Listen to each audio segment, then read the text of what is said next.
Hello, I am गुल विजय सिंह चंदेल। मैं class 10th का फुल कोर्स आप लोगों को करवाऊंगा मैथ्स का। तो हमारे पास एक्सरसाइज 1.2 का क्वेश्चन नंबर 5 हमारे सामने है। चेक वेदर 6 की power n can and with the digit 0 for any natural number n। हमको बताना है कि 6 की पावर n को जब हम 6 की पावर n 0 पर एंड होता है किसी नेचुरल नंबर n के लिए, तो वी नो दैट हम जानते हैं कि any number can end with digit 0 when their factor should be 2 into 5 की पावर n। कैसे इसको हम समझेंगे इस प्रकार से, आप देखिएगा। जैसे 2 into 5 नेचुरल नंबर की वैल्यू क्या होगी यहाँ पर, n इज इक्वल टू 1 2 3। अगर हम 1 पावर करें तो कितना हो जाएगा, यहाँ 10 की पावर 1 कुल मिला के 10। 2 into 5 की पावर अगर हम 2 करें तो कितना हो जाएगा, 10 का स्क्वायर यानी कि 100। 2 into 5 की पावर कितना करें, 3, तो 10 का क्यूब यानी कि 1000। तो आप यहाँ पर क्या देख पा रहे हैं कि 2 into 5 फैक्टर होने पर जो लास्ट वाला डिजिट है वो हमेशा क्या मिलता है, 0। लेकिन अगर यहाँ पर हम 6 का अगर फैक्टर करें तो 6 का फैक्टर क्या होगा, 2 into 3 6 का फैक्टर होगा। तो यहाँ पर जो है 5 आना चाहिए, लेकिन यहाँ पर क्या आ रहा है, 3 आ रहा है। इसलिए 6 की पावर n कभी भी 0 पर 6 की पावर n किसी नेचुरल नंबर के लिए 0 पर एंड नहीं होगा। तो वी नो दैट हम जानते हैं कि any number can and with digit 0। कोई भी नंबर 0 पर समाप्त होता है जब there factor should be 2 into 5 की पावर n, जबकि उनके फैक्टर क्या होना चाहिए, 2 into 5 की पावर में होना चाहिए। But here in this question the factor of 6 की पावर n, हमें पता चलता है कि 6 के जो फैक्टर है वो कितने हैं, 2 into 3 है, और पावर ये n वैसा ही यहाँ पर आना चाहिए था 5, तो वो 0 पर जरूर समाप्त होता। लेकिन अगर हम देखें कि 6 की पावर n, अगर हम देखें कि 6 की पावर अगर हम 1 करते हैं तो 6 की पावर अगर आप 1 करोगे तो वैल्यू क्या मिलेगी, 6 की पावर अगर आप 2 करोगे तो वैल्यू क्या मिलेगी, 36। ऐसे ही सो ऑन, आगे भी यही होगा। ये रफ वर्क है।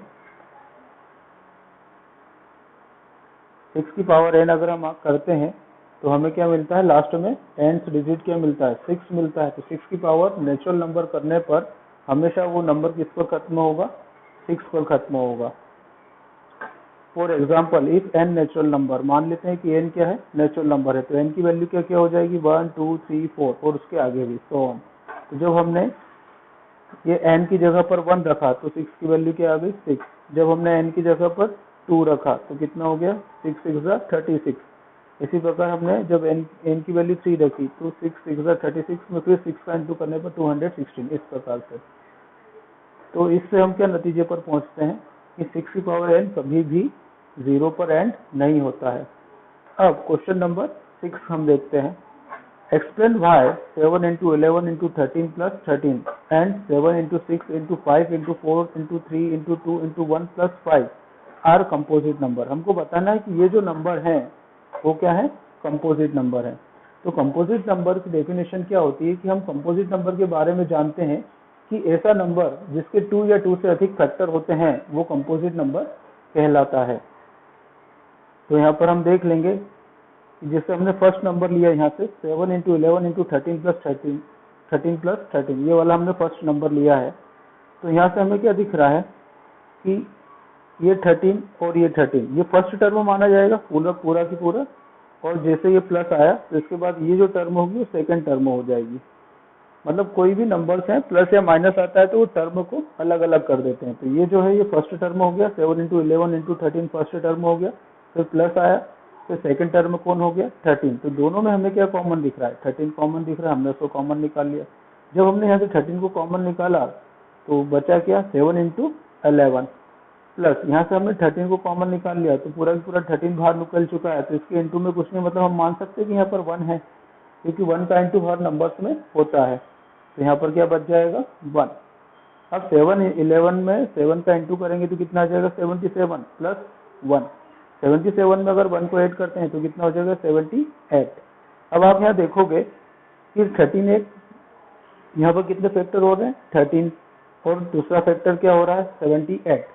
अगर हम 78 के भी और फैक्टर करें तो इसके और भी फैक्टर निकल सकते हैं। तो यहाँ पर 2 फैक्टर तो वैसे ही हो रहा है, उसके अलावा 2 से अधिक फैक्टर भी हो जाएंगे अगर हम 78 का एलसीएम लेते हैं। ये तो प्राइम नंबर है चूंकि 13, लेकिन इसमें 78 का इनटू है, तो अगर हम इसके और फैक्टर करते हैं तो 2 3 जा 6, 2 9 जा, फिर ये किससे चले जाएगा 3 से, 3 1 जा 3, 3 3 जा 9, फिर ये किससे चले जाएगा 13 से। तो इस तरीके से कितना फैक्टर बन रहे हैं 1 2 3 4 और 5। तो यहाँ पर और भी अधिक फैक्टर हो रहे हैं। तो इससे पता चल रहा है कि ये क्या है, कंपोजिट नंबर है, क्योंकि कंपोजिट नंबर की डेफिनेशन क्या होती है कि ऐसा नंबर जिसके 2 या 2 से अधिक फैक्टर हो कंपोजिट नंबर कहलाते हैं। सिमिलरली इसी प्रकार हम आप दूसरा वाला नंबर ले लेते हैं 7 into 6 into 5 into 4 into 3 into 2 into 1 plus 5। इसे भी हमको बताना है कि ये भी क्या है, कंपोजिट नंबर है। तो हमने इसको एक बार लिख लिया है 1 टाइम। अब यहाँ पर यहाँ से लेकर यहाँ तक का जो टर्म होगा, ये कौन सा टर्म होगा, फर्स्ट टर्म। फिर प्लस आने के बाद जो दूसरा ये हो जाएगा सेकंड वाला टर्म। तो हम इन दोनों में से क्या कॉमन दिख रहा है हमें, 5 कॉमन दिख रहा है, तो 5 को हमने कॉमन ले लिया। तो यहाँ से 5 को निकाल लिया तो क्या क्या बच जाएगा अंदर, 6 7 into 6 into 4 into 3 into 2 into 1, ये पूरा पूरा अंदर बच जाएगा। और यहाँ से भी 5 को बाहर निकाल लेंगे तो यहाँ क्या बच जाएगा 1, क्योंकि 5 की 5 पूरा निकल चुका है, तो अंदर क्या बच जाएगा 1। जब हम इनका इंटू करते हैं 7 into 6 into 4 into 3 into 2 into 1, इनका आपस में इंटू करने पर कितना आएगा 1008। फिर ये वाला प्लस और ये वाला 1, इन दोनों को प्लस करने पर कितना आएगा 1009। तो यहाँ पर भी क्या है, यहाँ पर भी हमें इसका एक फैक्टर और हम क्या बता सकते हैं, 1 सभी का फैक्टर होता है। तो यहाँ पर भी 3 फैक्टर बन रहे हैं, इसलिए ये भी क्या हो गया, एक कंपोजिट नंबर हो गया। हमें यही प्रूफ करना था।